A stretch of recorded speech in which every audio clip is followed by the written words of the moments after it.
Le messager de Allah, sallallahu alayhi wa sallam, se réunissait à la saison du pèlerinage avec les différentes tribus et les invitait à l'islam. Un jour, il se réunit donc avec un groupe de gens de Médine et les appela à l'islam.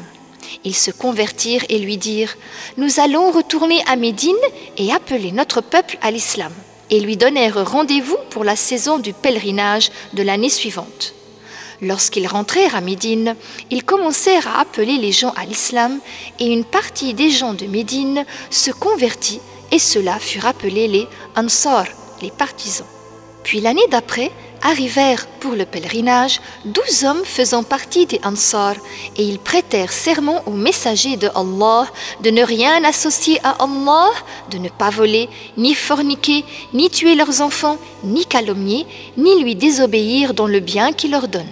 Et le messager de Allah, sallallahu alayhi wa sallam, envoya à Médine Mus'ab ibn Umayr afin que celui-ci leur apprenne les préceptes de la religion.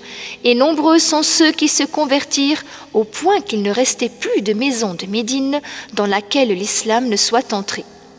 C'est alors que sortirent pour le pèlerinage à la Mecque environ 70 personnes et ils prêtèrent serment au messager de Allah de nuit.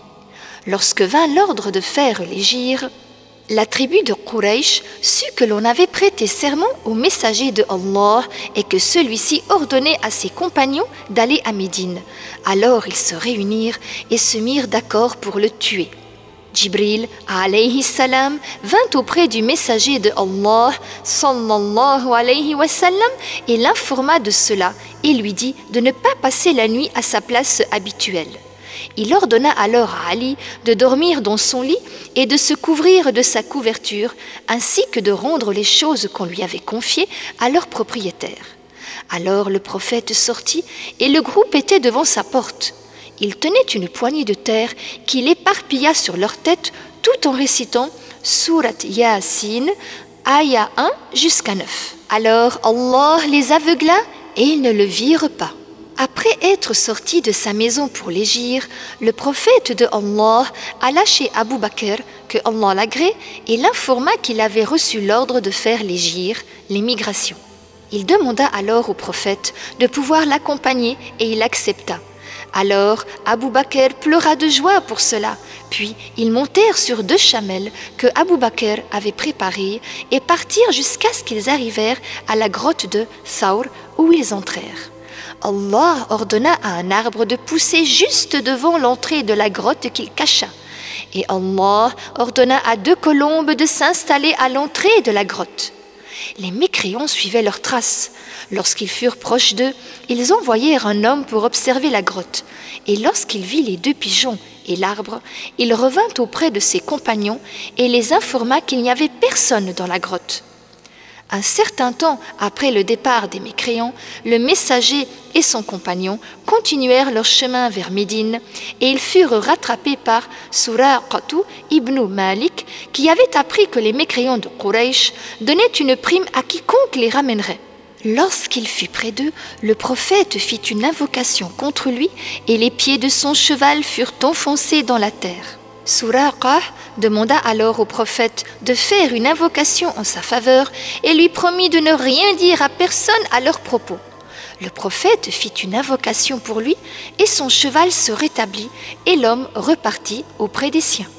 Sur son chemin vers Médine, il y avait avec lui Abu Bakr, Amir ibn Fuhayra, l'affranchi de Abu Bakr, et Ibn Awrayqit qui les guidaient sur la bonne route. Ils passèrent devant Ma'bad al-Khuza'iyya et ils ne les connaissaient pas. Le messager lui dit « Oh Ma'bad, as-tu du lait ?» Elle répondit « Non, par Allah !» Mais il vit une brebis dans la maison et l'interrogea à son sujet. Elle dit « C'est une brebis n'ayant plus de force et ne donnant plus de lait. » Alors le prophète passa sa main sur son dos et sur sa mamelle, puis demanda un récipient et il attrait la brebis en tirant du lait dont il remplit le récipient. Il fit boire ses compagnons, puis remplit à nouveau le récipient et le laissa pour elle, puis il repartit. Les musulmans à Médine avaient appris la venue du prophète. Chaque jour, ils l'attendaient. Jusqu'au jour d'arrivée du prophète, ils attendirent au point que le soleil fit peser une chaleur intense qui les fit retourner chez eux. Lorsqu'ils furent revenus chez eux, le prophète arriva avec Abu Bakr, un homme lévi, et appela de sa plus haute voix pour informer les Ansar de la venue du prophète, et ils sortirent pour l'accueillir. Le messager, sallallahu alayhi wa sallam, entra dans la ville de Médine, monté sur sa chamelle, qu'il laissa marcher sans la guider, jusqu'à ce qu'elle s'accroupit devant chez Abu Ayyub al-Ansari Khalid ibn Zayd. Alors le prophète séjourna chez lui jusqu'à ce qu'il construisit sa mosquée et ses lieux d'habitation. Le prophète fit l'hégire de la Mecque à Médine l'illuminée. Elle s'appelait alors Yathrib. Il fut accompagné dans ce voyage par Abu Bakr as-Siddiq, que Allah l'agrée. Il demeura là-bas et fut rejoint par ses autres compagnons par la suite. Les croyants de Médine les accueillirent en toute bienveillance et furent partisans de son message. Ils furent appelés les Ansar, les partisans. Ceux qui firent l'hégire furent appelés les Muhajiroun, les émigrants. L'islam progressa à Médine et le prophète fraternisa entre les Ansar et les Muhajiroun. Ils devinrent des frères s'aimant et s'entraidant. Le messager de Allah était le plus courageux et le plus fort des hommes, et son émigration n'était ni une fuite ni due à la lâcheté, mais bien par obéissance à l'ordre de Allah pour fonder l'État de l'islam à Médine. La 11e année après l'hégire, il décéda, sallallahu alayhi wa sallam, à Médine. Il y fut enterré dans la chambre de Aïcha, que Allah l'agrée. Sa tombe honorée est là-bas. Elle est réputée et visitée jusqu'à nos jours. La visite de sa tombe est recommandée selon l'unanimité des savants, c'est-à-dire selon les 4 imams de Al-Ijtihad et les autres savants, tant pour ceux qui résident à Médine que pour ceux qui habitent loin d'elle.